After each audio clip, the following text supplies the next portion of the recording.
A very warm welcome once again. Here in Nigeria, the Electoral Act Amendment Bill and President Muhammadu Buhari's refusal to assent to it has reignited the political scene. When the Senate reconvenes next week, one of the first decisions it will have to make is how to respond to Buhari's veto. So how prepared is INEC to deal with the possibility of going into the 2023 election with an old electoral law if the bill is not signed? And with strife and conflicts within a number of parties, including the ruling APC, what can we expect come 2023?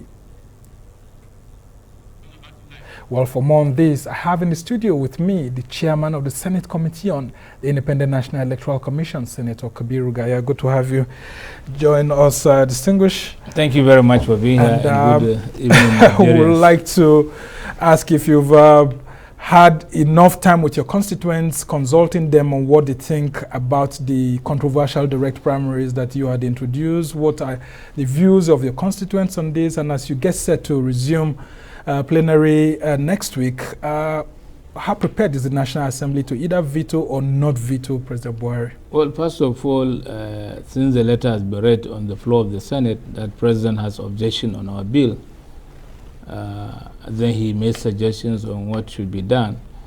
They read it on the floor, and I believe after we come back, which is when we resume on the 18th, it will be now passed back to the Committee on Reconciliation. You know, we had a committee for reconciliation of both the two harmonization committee. And with that result, it's what we are going to discuss on the floor again, by both houses, both the Senate and the House. And whatever decision is taken by the House and the Senate, then that's what we will be act on. And what are your constituents saying about those issues? First of all, all of us are on break. We went on break, the Senate and the House, and most of us have gone back to our constituencies. And from the feelings of our constituency is that we should give them the room to choose their leaders, which means and we told them why. They say, well, since we have asked them to register as political party members, which means they should be given a role to play. You don't just have to register and do nothing. So it will give them an opportunity that once they register they are members of the party, they should be given an opportunity to choose, and that means direct primaries. Most of the people are saying, but the parties are against it. Some of the elders of the parties are against the direct primaries. Is it the parties or the governors? Well, I can say elders influencing of the party. I'm also a former governor, so I do not want to attack them directly, but I believe that some of the elders of the party are against the direct primaries, say that it's going to be problematic in terms of security and other issues. And some people said, no, it is the best idea to have direct primaries so that people could be involved even at the grassroots, which means taking democracy down to the grassroots. I remember in the president's speech earlier this year, he mentioned that democracy should go to the grassroots. People at the grassroots should be involved. And I think that's just like a narrative saying, let direct primary be, even though he, in his report or in his comment on the bill, he is objecting the direct primary. So I think we are leaving it left to the members of the National Assembly. When we come back, all the caucuses of the parties will meet, the APC caucuses, the PDP caucuses, and other caucuses of other parties will also have to meet and come up with a stand. It's based on that stand, then we will deliberate on the floor. And Nigerians will be watching us on the day we are deliberating to see where it swings. I'm a chairman of the committee, so I have to abide also by the members of the committee. I don't rule over them. I expect their opinions too. And based on their opinions, we now submit the committee report of the committee over the harmonization or the just last committee we are headed by Senator Abdullahi, Dr. Abdullahi. Yeah, the Senate leader. Abdullahi, who is the Senate leader. And when that committee sits, which I'm also a member of that committee, then we'll take a decision. And for that decision, it will be a draft decision, and we'll take it to the Senate, and the other committee will take it to the House. And whatever both two chambers agreed on is what will pass. Now, let's go to President Buhari's statement. He was like trying to say that by trying to force direct primaries on political parties, that you seem to be undemocratic in your means, that he was thinking that the idea of us having an Electoral Act amendment is actually to create more, to deepen democracy. Yeah. Do you believe that that act was in itself an undemocratic act? No, well, let me explain to you. We have been in the system. I've been in politics since 1982, and I'm still playing the politics. And I've gone through many primaries. I've gone through indirect primaries. I've gone through consensus. I went through direct primaries, which as a governor of state in 1991, I was elected under direct primaries. Which was known as Option A4. Which was Option A4 of President Babangida. So we went around to the villages, we campaigned, and after winning my direct primaries election, I became a candidate of NRC. It was much, much easier for me to campaign because most of the people that supported me to win the primaries took over the campaign by themselves. That the candidate have won, they have to work hard to make sure that that candidate they have elected is now we should be the governor of the state, and that's how I came with a majority number of votes to become the governor of the state. So as a young man, but because I went around, I met the people, they understand that I could do a lot when I'm elected, and I was elected, and I felt that I had the burden of them on me because I went to the villages, I promised them that I will do this, I will do that, and they accepted me. So when I became the governor, I started doing those promises that I said I will do for the people. So and that gives me encouragement, and that's why you find that up to now I'm in politics. Very interesting. And a lot of Nigerians want to ask if indeed some of you senators actually have the willpower to veto, to go above the president's veto. Because during the dying days of last year, a lot of senators have started collecting signatures here and there, including top members of the All Progressives Congress that are in the Senate. Yeah. Do you think that you and your colleagues can law, actually go ahead to set aside the veto? Not that we can, but by law we have the powers to veto. The National Assembly had the powers to veto the president. It was done during the NDDC. So will you? That time was... That's what a lot of Nigerians are interested in knowing. I am the chairman of the committee. I cannot decide for my members unless we sit, but I believe by law we have the powers to do so. But it depends on what we agree with our leadership and all the members. If they see reason to the president's view, then be it. But certainly most of us were agreed on direct primaries because we have seen the effect of direct primaries where a candidate who is elected under direct primary appears to be more bonded to the community or to the electorates, and that he has to perform. But if it is somebody who was done by nomination or by paying so much money to win the primaries, it means he has invested his money into the primaries, and that when he becomes a governor or senator or anything, he will try to recover. But do you think that the indirect primary system is undemocratic? It is not undemocratic. All the processes are democratic. But the problem is that which one is less corrupt? When you do direct primaries, the corruption is far less. But when you do indirect primaries, the corruption is high because they go with the highest bidder. Whoever pays more takes the ticket. And when you pay more, take the ticket, it means you have to invest back. Because you put 1 billion to win a primary for a governorship election example, or 2 billion or so. Well, when you win the election, you became the governor of that state. You have to recover that you are 2 or 3 billion in multiple, and then also think of what do you need next time to run for the primaries. Maybe you need 6-10 billion. And that means taking taxpayers' money up to that tune of money. And the cost keeps rising. Yes. Well, we'll just continue this conversation when we come back on this short break. You're watching the Arise interview. Plenty more still ahead as we continue our chat with Senator Kabiru Gaya. Stay with us.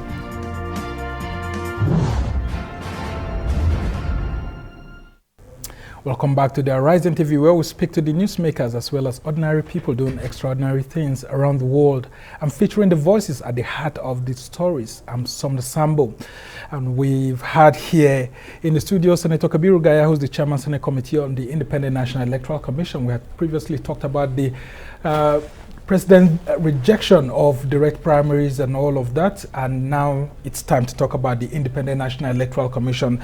Senator, the reforms that you have all packaged in the Electoral Act Amendment Bill is not only about direct primaries, it's basically to strengthen the Independent National Electoral Commission and deepen democracy. I just want you to talk to us about the other critical aspects of the Electoral Act Amendment Bill, especially with focus on the transmission of election results, electronic voting, and what this may hold for the future if the president eventually settles with you and that law. Well, first of all, assented. Let me reassure Nigerians that we have been on this bill for over 2 years. And we have gone through so many processes involving a lot of Nigerians and stakeholders into the amendment of this Electoral Act. We have amended almost 200 clauses. And this direct primary is just one clause out of the 200. Which was brought in at the last minute. Which was well brought in the bill. Some of the governors said you smuggled it in at the last minute to fight them. But it was in the bill before it went to the president. So anything that is outside the bill or is in the bill, it means it's an authentic document passed to the president. But let me tell you, we went through many processes. When the bill was passed we raised the bill on the floor of the Senate. The Senate then passed it to our committee. And we started having a meeting. We invited some technical stakeholders, the Office of the Attorney General, the other NGOs who are ready to support us in this, and other interested parties. We brought them together, both the INEC management and all the other necessary staffs interested in electoral amendment, both Nigerian and foreign stakeholders. So we had that meeting. We also went to Lagos, had a retreat with virtually every member. We have mentioned, all the names I've mentioned above, organizations and individuals and government organizations to discuss the bill. And we discussed point by point or bill by order by order or any law by law of each of these act. And we discussed those issues. We came up with a summary or brief summary of what we intend to continue doing. Then we did a public hearing. We invited Nigerians across to come and give us their opinions. And the opinions vary. Some are saying let's even do away with these elections and not do away with the indirect and direct and do direct primaries. Some are saying no, we should not even vote on Saturday because the Saturday is a day for their prayer. We should not vote on that day. I said then some of us say, which means we cannot do voting on Sunday because there are people who go to church on Sunday and we can't do voting on Friday. So people can't go to... Yeah, I remember it was one of the debates that somebody was pointing out that in other countries, people vote on normal days and go back to their businesses. Why do we have to shut the country at times for 48 hours just to go and exercise our voting franchise? We took weekends so that we don't disrupt the election days. And that would maybe in the future, when we go more electronic voting, maybe people can even vote at home or in their offices. Then you can do it on any other day. But this time now, people walk to go and vote, leave their business that day to go and queue for checking their names and so on. Then later they vote. So which means the easiest time or date you can pick is Saturday. And that's been, people have been familiar with the elections on Saturday.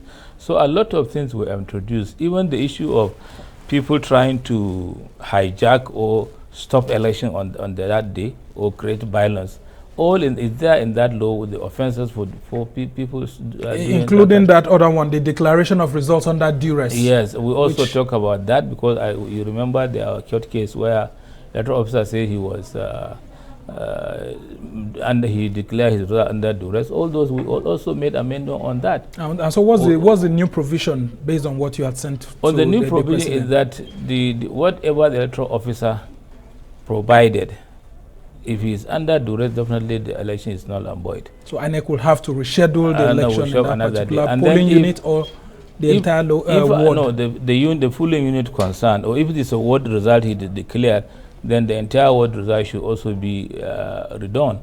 And if in election maybe the machine fails to detect or to have problem with the machine, just like the one we had that last election, then the election on that location should be cancelled and let it be rerun on the following day.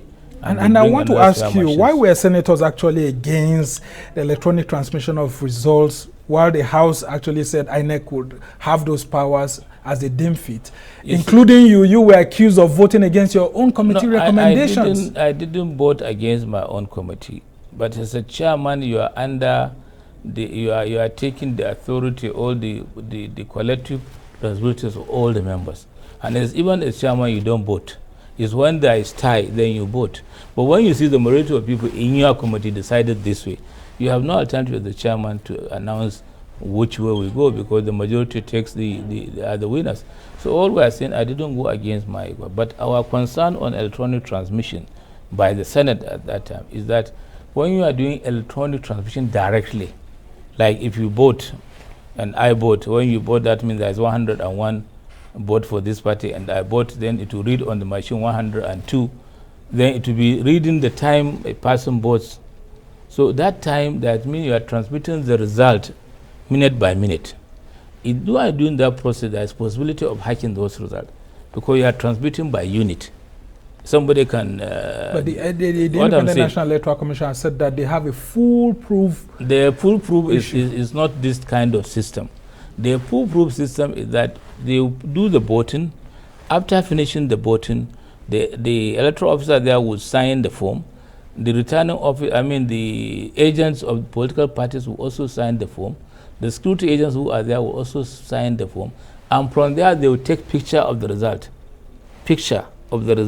And transmit the result by picture. Just like when I take your picture, I transmit. I don't think I will change your nose or your mouth or your eyes. So then the same picture will go there. This is why it is foolproof of tampering. But when INEC actually introducing the Z-pad to try to demonstrate that they have this capacity to do all of this, but it's just that at that time a lot of Nigerians felt that the Senate was just trying to hamstrung the INEC from providing this alternative. What we're saying is they demonstrated to us.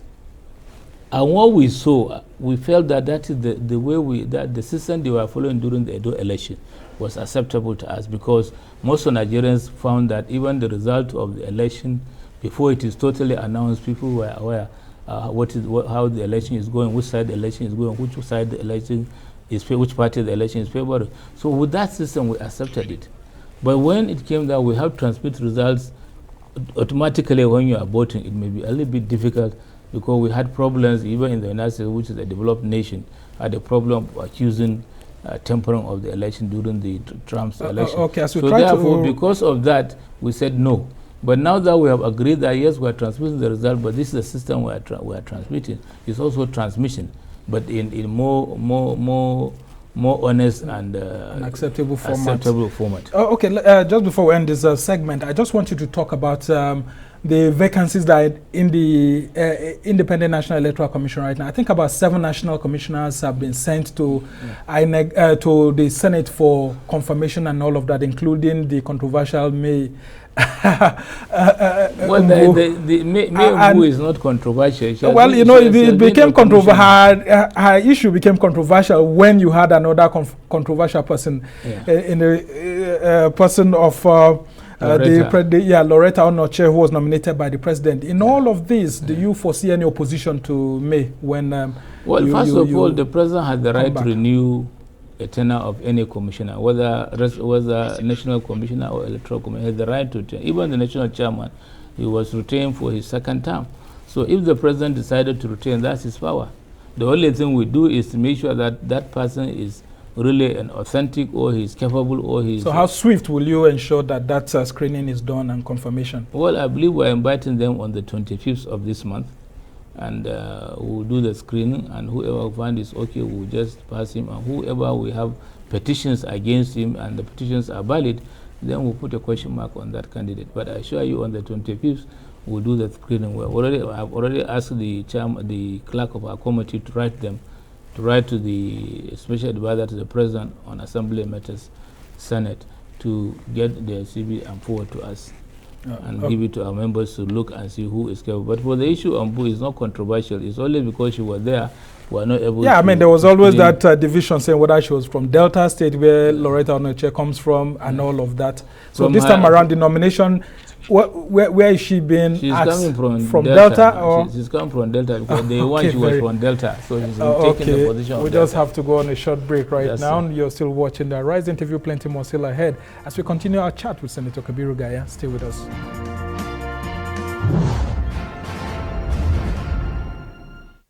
Welcome back to the Arise interview. I'm Somna Sambo. My guest today is Senator Kabiru Gaya, the chairman of the Senate Committee on INEC. He also represents the Kano South constituency of Kano State.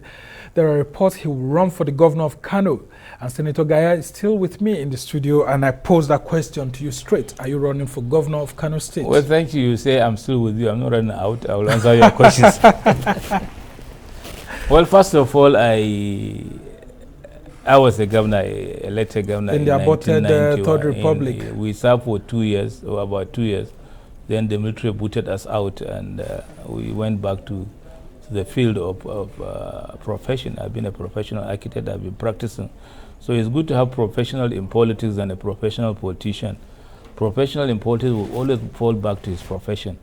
But professional politician will fight hard to maintain that position, do or die. Because he or she doesn't have a second address. It doesn't have a second address, so it's only. So, but first of all, we people talk about it. I'm from Kano South, and the last time we had a governor from Kano South was in 1991 and 92. That was when I was there.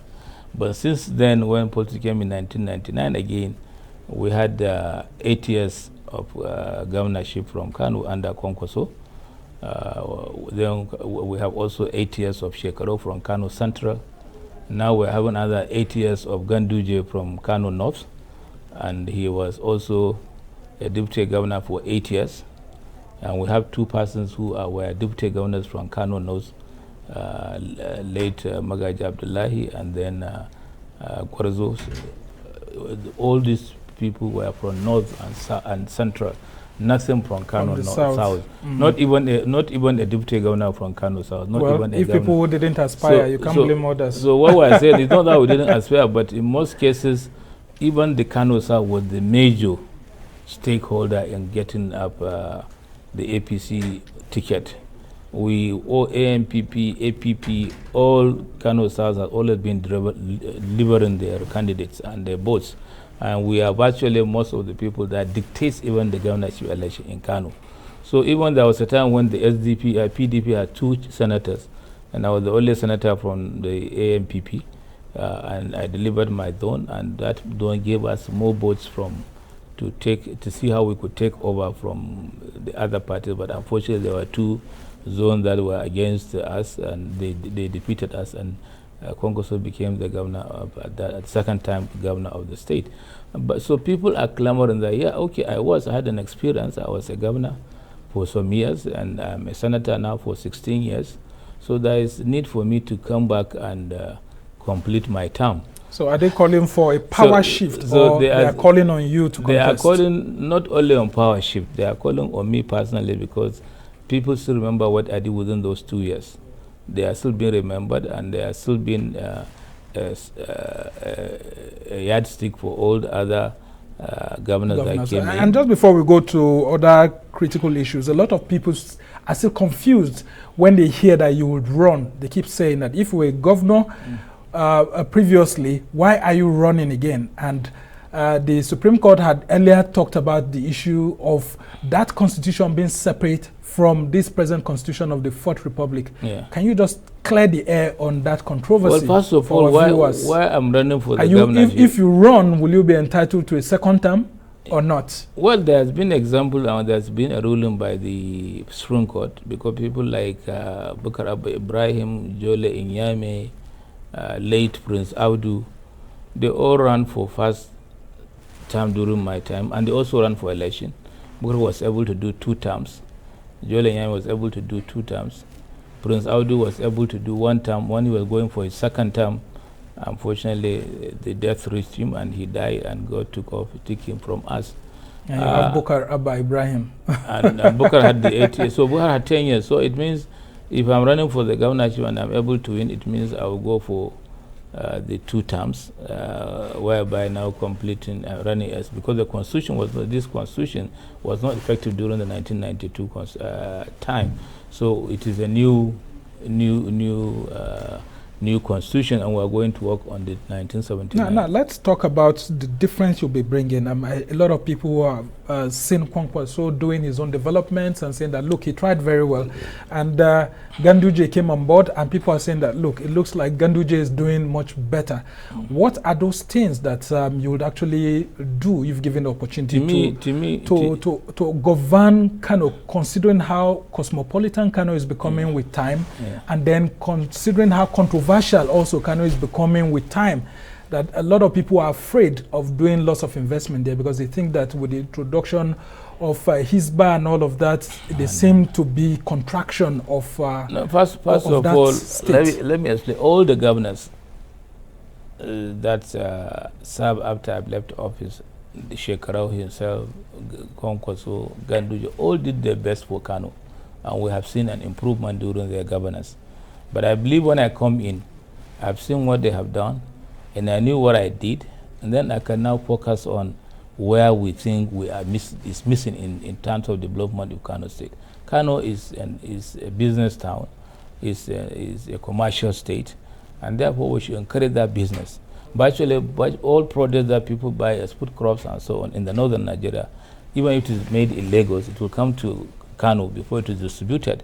So you find that Kano is a core commerce center. Yeah, and that's why people are afraid that it's losing its cosmopolitan nature with the introduction of Hisba and some Islamic Hisba has nothing to do. Hisba has nothing to do with deregulating the business flow in Kano. Hisba has also been helpful because what Hisba is doing is telling you to do business in the right way. Don't buy adulterated materials or foodstuff and bring it to the market and sell it to the people and harm the people. But when it goes about destroying bottles of beer and all of that, and then Kano seeks to get VAT, there's been this controversy as to whether states like Kano that have Hisba that destroy beer and all of that are entitled to get VAT. The issue of drinking alcohol is different, because even our laws say don't drive when you drink, and don't drink while you are driving, and so on. So you find that we're trying, the Hisba that contributes to VAT and actually goes to accept VAT. But when you take money that people kill themselves to buy those products, or kill themselves while they got drunk or caught accident, that money is not even lawful to take.